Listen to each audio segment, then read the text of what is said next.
Enos Njeru is the new chair of the Kenya Tea Development Agency following the ouster of the David Ichoho. A statement by the agency says Njeru takes office today, ending days of speculation on the status of the former chair. Njeru has been a KTDA Holdings board member since July 2021, representing farmers from KTDA Zone Six, which comprises factories in Embu County.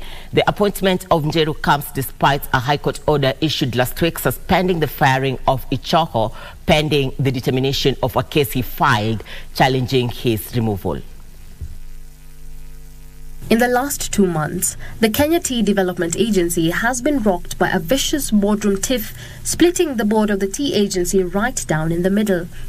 This has seen the creation of 2 factions within the board, one led by the ousted chair David Ichoho and the other one led by dissatisfied board members.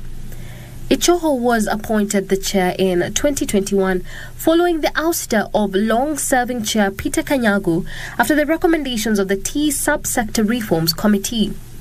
Earlier this month, Deputy President Rigathi Gachagua told a tea conference in Kericho that the government is wary of the ongoing management tussles at the Tea Farmers Agency and vowed to institute the necessary changes to improve the management of the agency.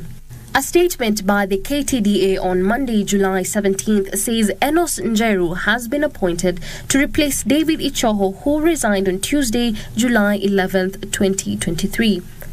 A statement from the new chair says once a new board has been fully reconstituted, it will champion a comprehensive tea reforms agenda by adapting to the changing environment to remain competitive and sustainable. Njeru is a certified public accountant with over 15 years of experience in finance management.